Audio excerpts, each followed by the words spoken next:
Hello friends, welcome to my channel optometry Hindi special. I am consultation optometrist. तो मैं आज इस वीडियो में आपको बताऊंगा कि डेक्रोसिसियाटिस क्या होता है। बहुत सारे ऐसे पेशेंट आपने देखे होंगे जिनके यहाँ नाक के ऊपर एक गांठ बन जाती है और उस गांठ में पस भरा होता है। तो आज मैं इस वीडियो में आपको डेक्रोसिसियाटिस क्या होता है, किन कारणों से होता है, डेक्रोसिसियाटिस की कितनी स्टेज होती है और एक डेक्रोसिसियाटिस पेशेंट में क्या कॉम्प्लिकेशन आ सकते हैं, एक डेक्रोसिसियाटिस पेशेंट में कौन सी स्टेज में क्या मेडिकल ट्रीटमेंट दिया जाता है।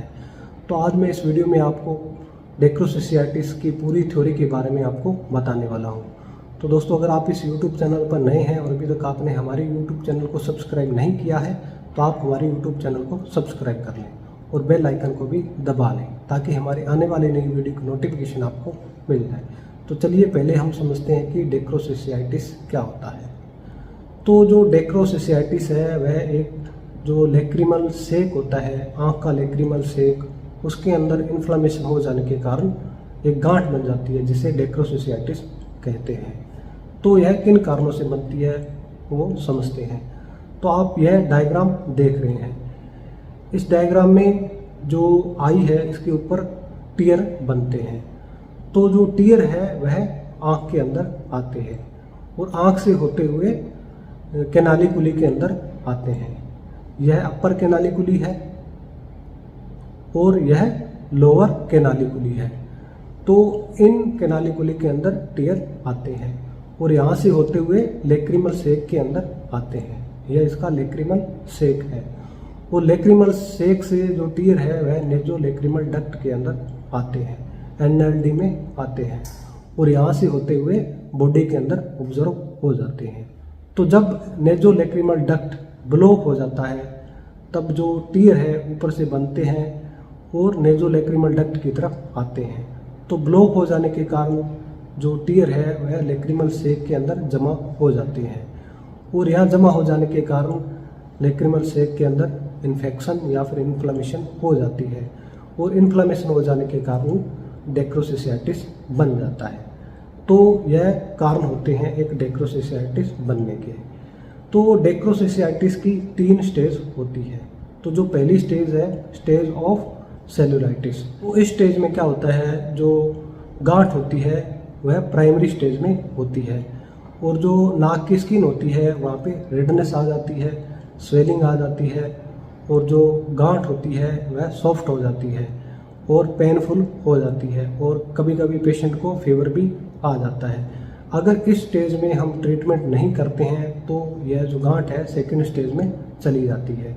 तो जो सेकंड स्टेज है वह है स्टेज ऑफ लेक्रिमल एब्सेस।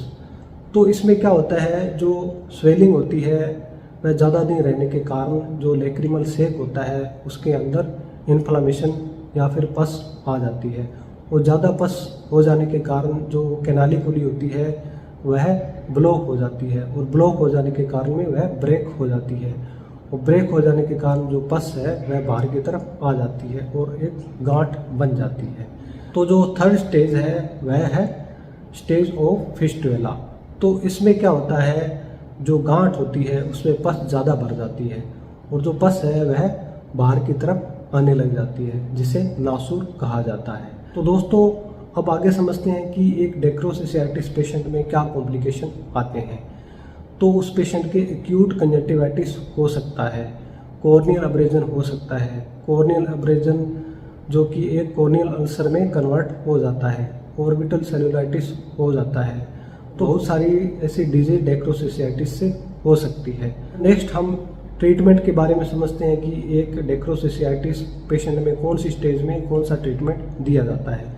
तो जो पहली स्टेज होती है स्टेज ऑफ सेलुलाइटिस, तो इसमें क्या होता है, यह प्राइमरी स्टेज होती है। तो इसमें पेशेंट को एक मोक्सीफ्लोक्सासिन आई ड्रॉप दी जाती है इन्फेक्शन से बचने के लिए।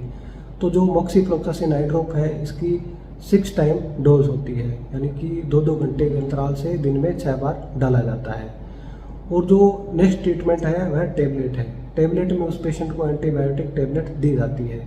एंटीबायोटिक टेबलेट में अमोक्सिसिलिन 625 mg या फिर स्पेक्जिम 200 mg या फिर स्प्लॉक्स 250 mg या फिर 500 mg उस पेशेंट को दी जाती है। तो यह सब ट्रीटमेंट एक प्राइमरी स्टेज में दिया जाता है। नेक्स्ट जो ट्रीटमेंट है वह है स्टेज ऑफ लैक्रिमल एब्सेस। तो जब गांठ बड़ी हो जाती है तो उसमें क्या ट्रीटमेंट किया जाता है। तो जब एक गांठ बड़ी हो जाती है या उसमें पस भर जाती है तो उस स्टेज में उस पेशेंट के जो गांठ है उस पर एक इंसिजन लगाया जाता है और इंसिजन से जो पस है उसको बाहर निकाला जाता है।